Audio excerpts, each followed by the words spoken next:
Today I'm going to show you how to use the FTIR instrument.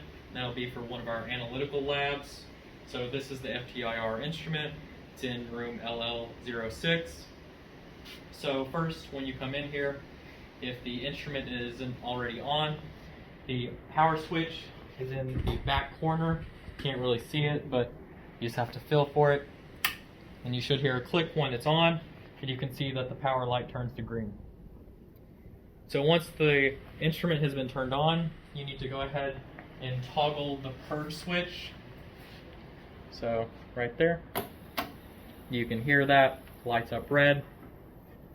And that's just running dry air through the machine to clear out any contents that were in the sample chamber beforehand.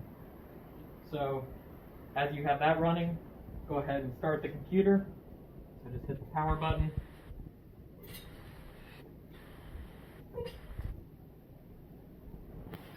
It's going to tell you to hit F1 to continue.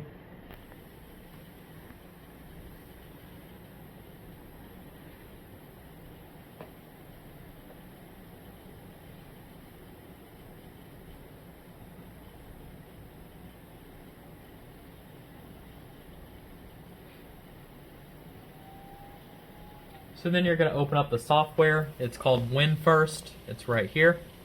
So just open it up.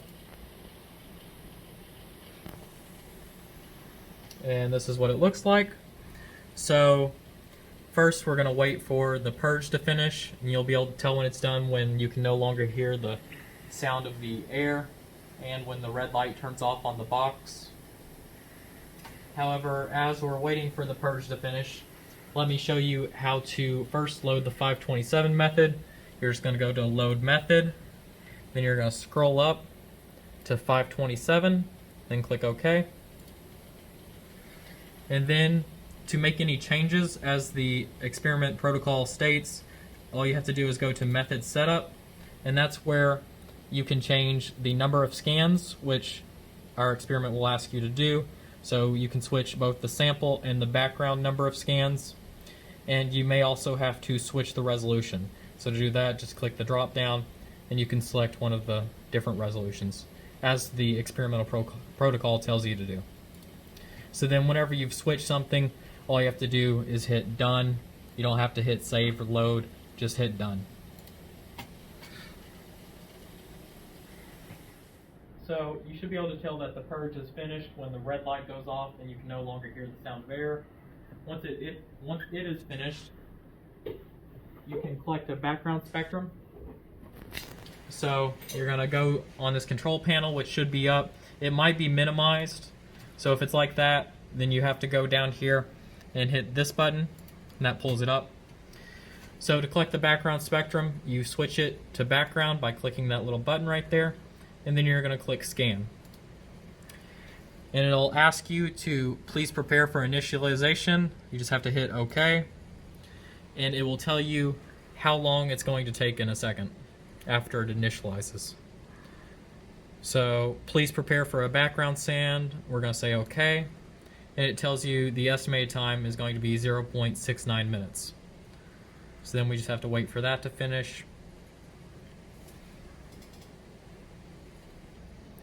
So after the background spectrum is finished being acquired, you should see a big spectrum appear. And it'll probably give you a warning that says file, it already exists, you want to override it, go ahead and say yes.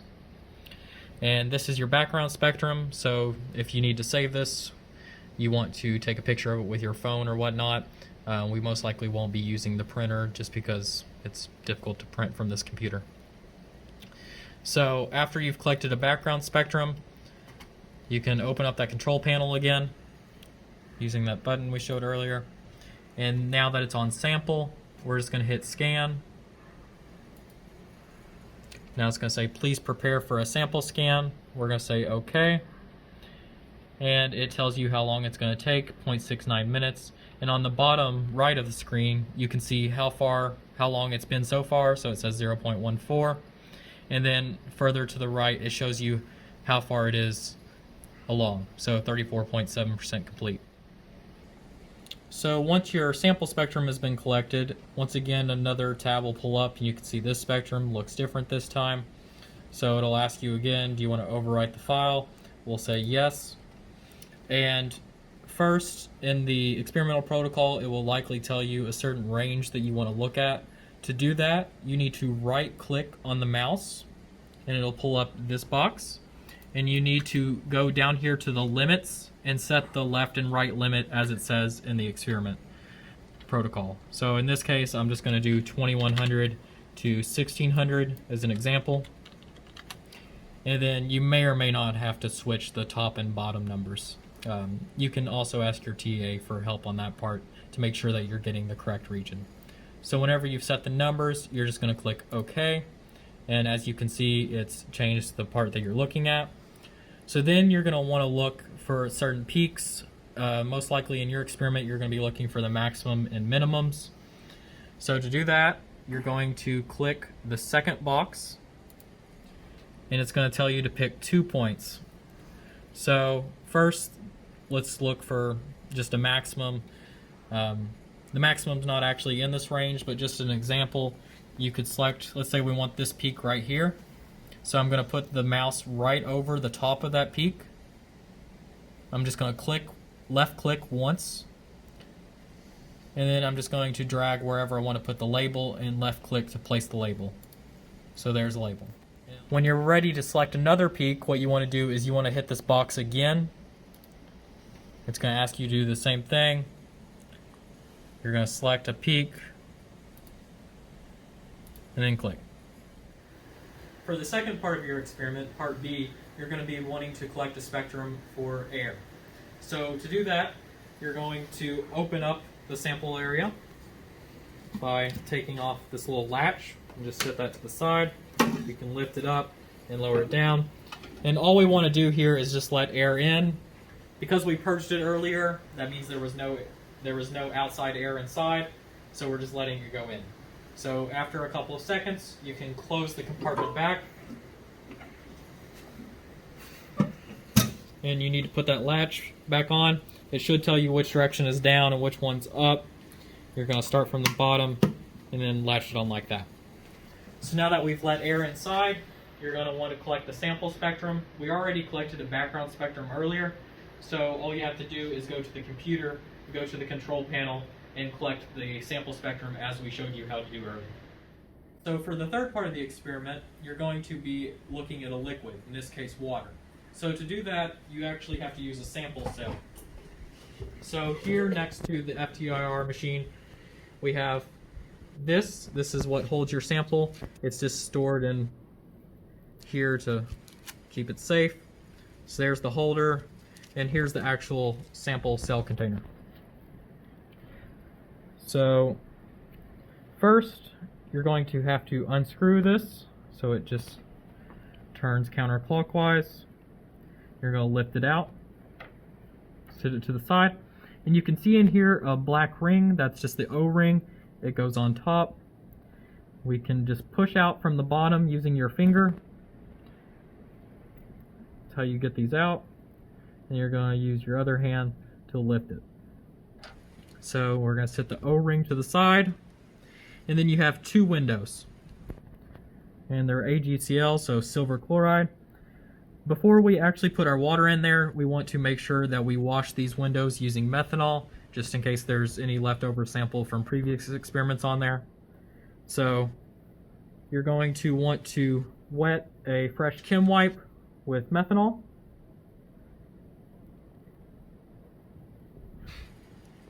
And then you're going to take one of the AgCl windows and just gently clean it with the methanol. Make sure you are wearing gloves. So after you've done that, place it on a dry CHEM wipe, which you can then use to dry the windows. So do this for both of the AgCl windows.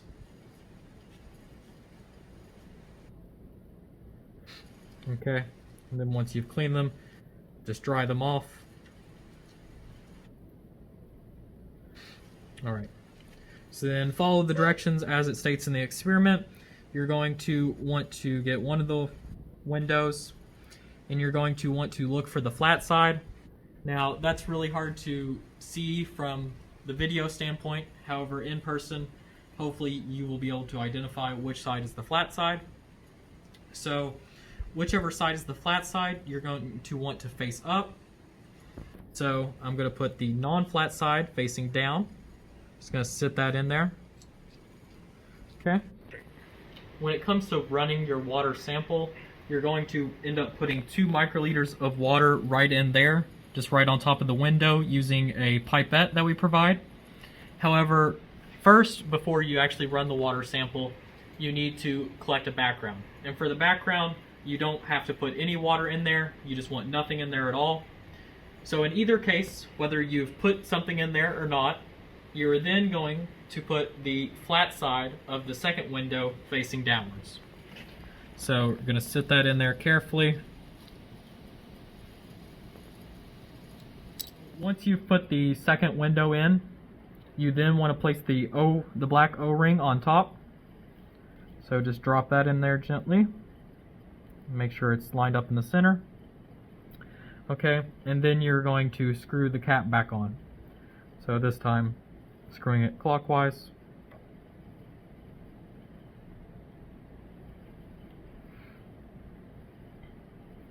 And you just want to make sure it's shut. Okay. Now, when it comes to actually placing your sample cell in the instrument, you're going to remove the latch, set it to the side, open up the compartment, and you are going to place the black sample holder on here. Now, if you can see, there's 2 different slots. Whichever slot you put it in, you need to do it for the rest of your experiment. Do not switch the slots. So I'm going to use the slot to the right, and all you have to do is line it up and slide the holder in there and push it all the way down. So that is in the second slot. And now, it's very important that when you're putting your sample cell in there, you want the sides with the words on it facing to the left. So, just as a reference point, I'm going to make the word Wilkes be at the top, and I'm just going to sit it in the little triangular part of the sample holder. So every time you want to try and line it up as much as possible to that exact same point that you've been putting it at. That way there's less air. If you move it around a lot, there's going to be more air with your spectrum. So once you've loaded it, as we've shown in the past, you're just going to close the compartment and you're going to put the latch on. So then, if this were the background, we would want to hit the purge. We would then collect the background spectrum using the control panel on the computer. You would then have to open it back up, open up those cells, add in your 2 microliters of water, close it up, purge, and then run and obtain the sample spectrum. So this is how you use the FTIR instrument.